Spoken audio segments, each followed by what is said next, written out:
Good morning from Arizona. This morning I want to talk to you about this process that we're in, about rebirth and what we're rebirthing into, what the process is like, and also about our ability for resilience.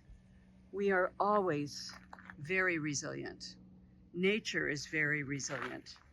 However, at times we feel less than, we feel we're falling apart. And I just want to give you some examples of nature here on our property in Arizona. Last time I spoke to you, we talked about the death and rebirth and our saguaro. This is part of our saguaro here that we have placed under a grove of ironwood trees.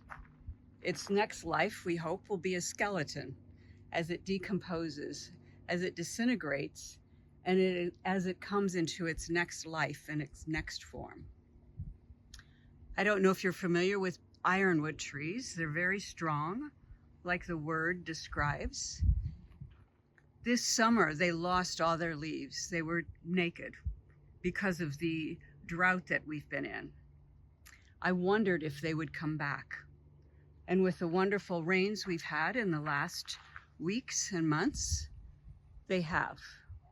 And they're beautiful again, and they're hardy. So remember that about yourself.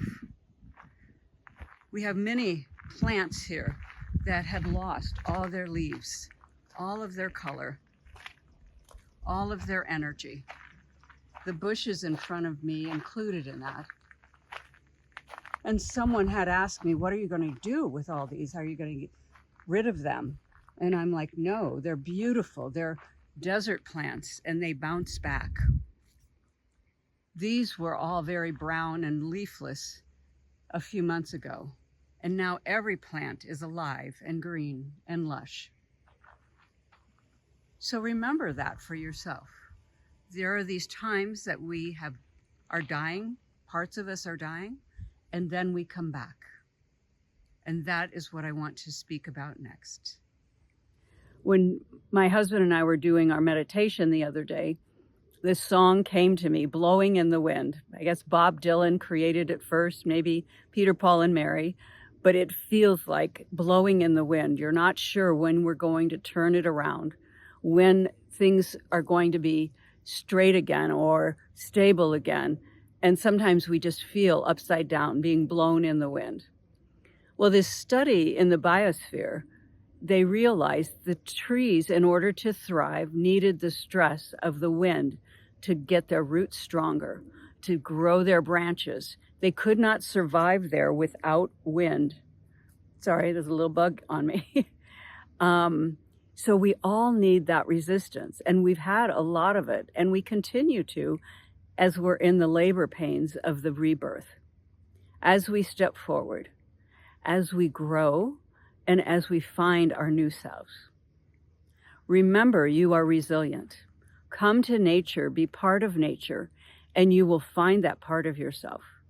Let nature inspire you, like it has here for me with our beautiful ironwood trees, and even the loss of our beautiful saguaro. Coming to terms with that and rebirthing, and allowing the process to take place. I think that's one of the hardest things, because we've been asked to let go of so much that we have known. And now we step into the time of the unknown, step by step, day to day. Those are the labor pains that we are in. So remember, the message that I received the other day is to trust as you blow in the wind. I'm sending you love and light for the steps on your journey.